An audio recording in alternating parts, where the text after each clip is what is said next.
Do you own a rental property that you haven't collected rent from in months, possibly even years? Like you have tenants in there, they're not paying rent, but you don't know what to do. You don't know how to evict them, you don't know how to kick them out, and they keep promising you to pay rent every single month. Or possibly you have a family member living in there and you're just hoping that someday soon they'll eventually move out of the place and give you back your house. Or in the worst case scenario, maybe it's a property that you bought as a rental, it's fully rented out, it's cash flowing, but there's just not enough money left at the end of the month to service all your repairs, maintenance, and expenses. You ask yourself again and again, do I just keep kicking the can down the road and hope that the tenant moves out, or do I need to make the first move? But before I get into how you can solve this issue for yourself, let me tell you a quick story about a property, a duplex we just purchased in Menasha. Now this place is a traditional rental property. You could tell as soon as you walked up, there was junk lining the fence, there was pretty much stuff scattered all over the front porch. Even part of the front porch, the ceiling area was hanging down. There's probably some sort of squirrels or some sort of birds nesting up there. It looked like a traditional rundown rental property, but that's only where the story starts. So the past owner, they had two tenants in there. Obviously it's a duplex, so one in the lower unit, one in the upper unit. But these tenants, they had been there for years, but they hadn't been paying rent for the last 15 months. Now, before you think to yourself, what was this owner doing? Did they not know how to manage property? Let me explain what the tenants were telling the owner. So every single month when it came time for rent to be paid, the owner would get the same message. Okay, I'm gonna pay you on the 5th of the month, that's when I get paid. I'll catch up all my back paid rent, any late fees, that sort of stuff, I will pay you after the 5th of the month once I get my check. Then came the 6th, 7th, 8th of the month, nothing had been paid. Month after month, this continued to happen, and then COVID hit. Then they had the excuse of why not to pay rent. However, they were in violation of his lease. So even though they were in violation of his lease, he didn't think he could do anything.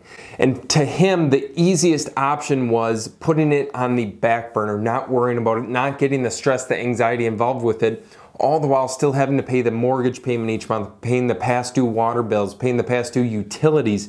He was responsible for all these things because the tenants became trained to the fact that the owner was not going to do anything. And even when the owner had said to the tenants, if you don't pay me this month, I'm gonna have to file an eviction.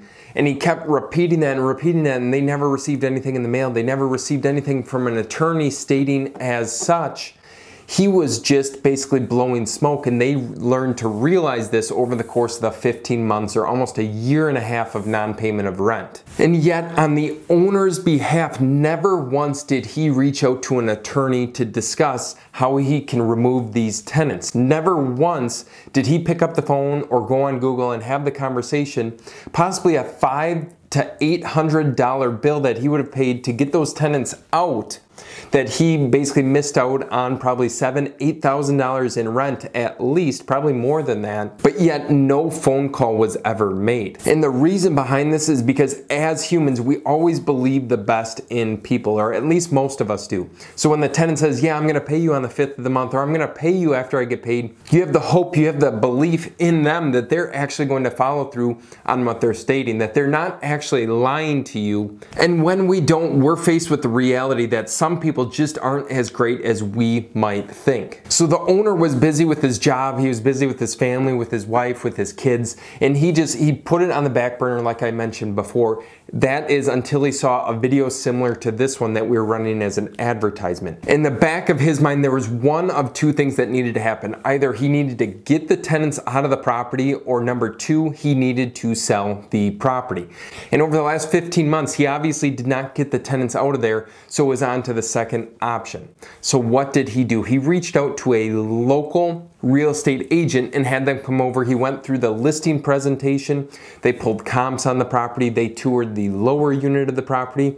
He did all the steps in the process to get it ready for sale.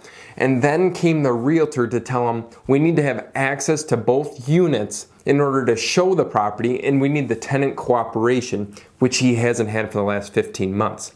We need to be able to schedule inspections, appraisals, testing, those sort of things, which he would not be able to get back into the units in order to do because the tenants would go on spurts of never communicating with him. So after meeting with the realtor, after going through all those steps in the process, he was like, is it worth it? Is it worth trying to communicate with the tenants every single week for possibly weeks or months in order to sell this property, or is there an easier way? And that's where a company like ours comes in. He was watching our ad, he saw, similar to what I'm showing you today, that when we come out and purchase a property, or when we come out and make you an offer on a property, especially with tenants, it's very simple. I am 100% confident actually that it's the easiest possible way to sell a rental property without a doubt in my mind. And the reason being, when you call us up or you go to flipfoxvalley.com and fill out the form, either myself or Joe will reach out to you and then we schedule a walkthrough.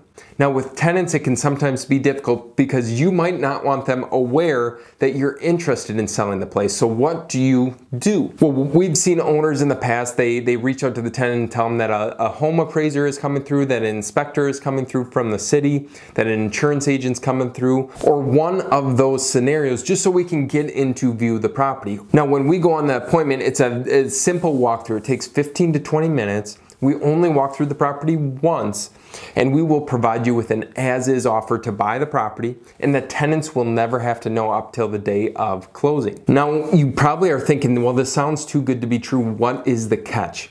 Well, the catch is we cannot pay the same price that a realtor will get you. I'll be 100% truthful with you because we're buying your property as is. We're buying it with the current tenants in place that may or may not be a problem for you. And we are buying it without any inspections and any testing. And we're able to close in as little as 14 days. So for that convenience factor, for the ability to just wipe your hands clear of the property, we will be at a lower price. So now if you've watched the video to this point, obviously there might be some interest in selling it. So what I would first recommend doing is reaching out to an attorney if you're dealing with one of these tenant issues and having them get the tenants out of the property for you. Now, if you want to avoid that and still sell your property, probably reach out to a realtor. They can get you the highest possible price. You just have to go through the steps in the listing process and the showings and contacting tenants, appraisals, inspections, contingencies, that sort of stuff. And for those of you that remain that don't want to do the first two options that I just explained to you, please, like I said, feel free to reach out to us. You can go to flipfoxvalley.com, fill out the form right on the top of the site. I will personally reach out to you, give you a call and have a conversation. Or if you want to call our office number, you can do that. Either speak with myself or Joe. And our office number is 920-215-4201. I do look forward to having a conversation with you, and like I had mentioned before, I am 100% confident we can help you out if you're in any of these scenarios. All you have to do is reach out to us first. So I'll talk to you soon. Again, flipfoxvalley.com. Have a wonderful rest of your day.